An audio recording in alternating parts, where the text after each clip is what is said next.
to strengthen our relationship with America, and indispensable partners in defence and security. And it's why this weekend I've been hosting European leaders here in London to work together for the security of the United Kingdom, Ukraine, and Europe as a whole. Through my discussions over recent days, we've agreed that the UK, France, and others will work with Ukraine on a plan to stop the fighting. Then we'll discuss that plan with the United States and take it forward together. The purpose of today's meeting was to unite our partners around this effort, to strengthen Ukraine and to support a just and enduring peace for the good of all of us. Our starting point must be to put Ukraine in the strongest possible position now, so that they can negotiate from a position of strength. And we are doubling down in our support. Yesterday evening, the UK signed a £2.2 billion loan to provide more military aid to Ukraine, backed not by the British taxpayer, but by the profits from frozen Russian assets. And today I'm announcing a new deal which allows Ukraine to use £1.6 billion of UK export finance to buy more than 5,000 air defence missiles, which will be made in Belfast, creating jobs in our brilliant defence sector. This will be vital for protecting critical infrastructure now and strengthening Ukraine in securing the peace when it comes. Because we have to learn from the mistakes of the past. We cannot accept a weak deal like Minsk, which Russia can breach with ease. Instead, any deal must be backed by strength. Every nation must contribute to that in the best way that it can, bringing different capabilities and support to the table, but all taking responsibility to act, all stepping up their own share of the burden. So we agreed some important steps today. First, we will keep the military aid flowing and keep increasing the economic pressure on Russia to strengthen Ukraine now. Second, we agreed that any lasting peace must ensure Ukraine's sovereignty and security, and Ukraine must be at the table. Third, in the event of a peace deal, we will keep boosting Ukraine's own defensive capabilities to deter any future invasion. Fourth, we will go further to develop a coalition of the willing to defend a deal in Ukraine and to guarantee the peace. Not every nation will feel able to contribute, but that can't mean that we sit back. Instead, those willing will intensify planning now with real urgency. The UK is prepared to back this with boots on the ground and planes in the air. Together with others, Europe must do the heavy lifting. But to support peace in our continent and to succeed, this effort must have strong US backing. We're working with the US on this point after my meeting with President Trump last week. And let me be clear, we agree with the President on the urgent need for a durable peace. Now we need to deliver together. Finally, we agreed that leaders will meet again very soon to keep the pace behind these actions and to keep working towards this shared plan. We are at a crossroads in history today. This is not a moment for more talk. It's time to act, time to step up and lead, and to unite around a new plan for a just and enduring peace. Thank you. I will now take a number of questions, starting, I think, with you, Beth, at Sky. Thank you, Prime Minister. Watching President Trump berate a wartime president and defender of European freedom in the Oval Office said to many people what you've already said in a way, that everything has changed. Given that the US has become an unreliable ally, did you as European leaders discuss the prospect of actually going it alone, and actually what the reality of a US pulling out of this, all of this would mean? Do you think you really do need the US? And if you do you think the coalition of the willing will be enough to bring President Trump back around? Thank you. Well, first, in relation to last Friday, nobody wanted to see what happened last Friday, but I do not accept that the US is an unreliable ally. The US has been a reliable ally to the UK for many, many decades and continues to be. There are no two countries as closely aligned as our two countries, and our defence, our security and intelligence is intertwined in a way no two other countries are. So it's an important and reliable ally for us. The discussions we've had today, particularly the coalition of the willing, is on the basis that this is a plan that we will work with the US, and that it will have US backing. So that is the purpose of the plan, and that is why I spoke to President Trump last night before we developed the work on this plan. Thank you. I've got Robert from ITV. Hello, Robert President, ITV. I want to sort of put to you what will be on the minds of millions of British people. With your commitment in the event of a peace deal to deploy British soldiers to Ukraine, is there now a more real prospect of Britain being at war with Russia? Can you rule that out? The whole point of a guarantee for any deal, or if there is a deal, is to preserve the peace.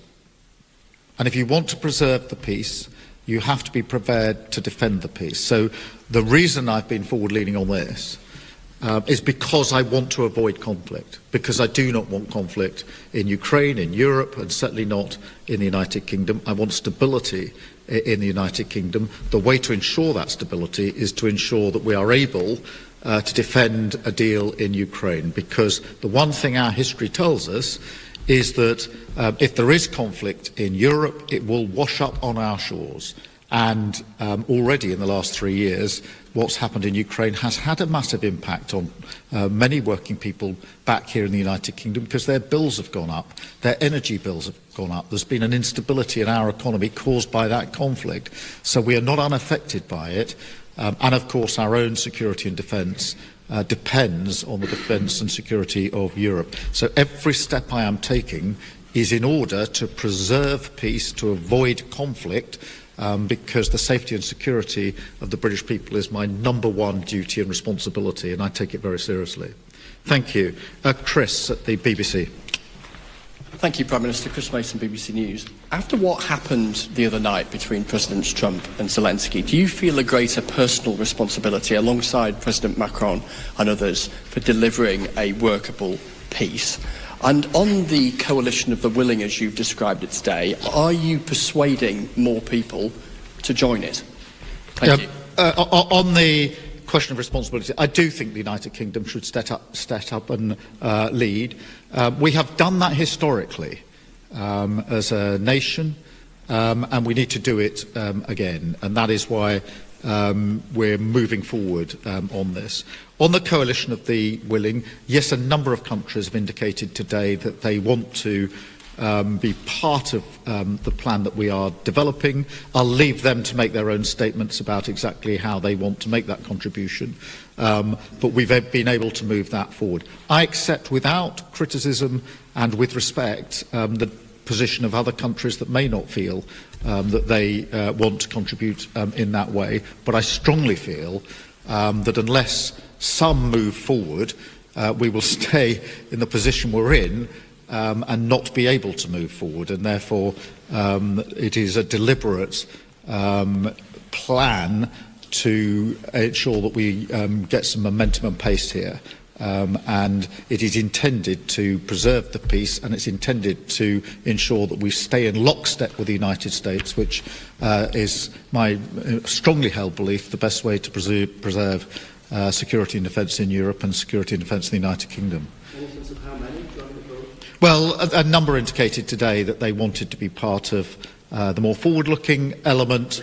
I will, rather than speak for them in terms of exactly how they'll make that known and what their contribution will be, I'll leave that to them. But I'm pleased that a number did indicate that they do think that this is a plan worth backing and that they want to play a part in it. And so we've made real progress today in the course of the last few hours. Thank you.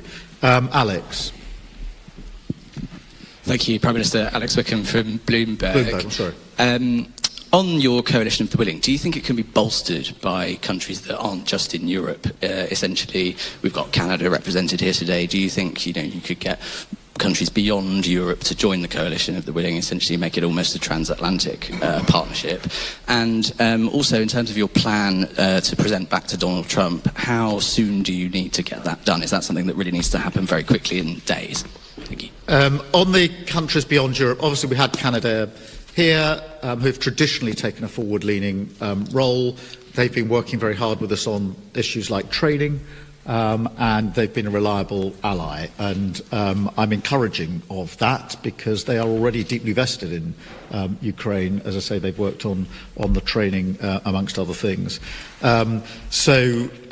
Yes, on the question of the US, look, I spoke to President Trump last night. I'm not going to go through the details of that conversation, but I would not be taking this step down this road if I didn't think that it was something that would yield a positive outcome in terms of ensuring that we move together, Ukraine, Europe, the UK and the US, together towards a lasting peace. And so that's the way I've approached this in the last few days. Hugo, from the iNews. Thank you, Prime Minister. Hugo Joy from the iPaper. Obviously, the other party that would need to sign up to any future peace deal is Russia. President Trump has said he wants to talk to Russia. You're coming up with a peace deal without Russia's involvement. What makes you think that Russia can be persuaded to sign up to this deal that's been agreed by its enemies? Well, in the end, a deal will have to involve Russia. Of course it will. But we can't approach this on the basis that Russia dictates the terms of any security guarantee before we've even got to a deal. Otherwise, we won't make any progress at all. It is, for a deal to be done, but if a deal is done, it has to be a deal that is then defended. Because what we've seen in the past is a cessation of the hostilities without any backup, and that was readily breached by Russia. And that is precisely the situation that I think we need to avoid this time around, which is why we're going down this road. Antonello, please, from La Repubblica.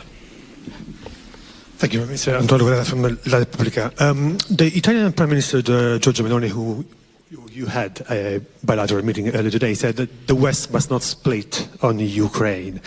How can you try to convince Meloni and other European leaders that your plan and your coalition of the willing, is the right thing, and to persuade them to join?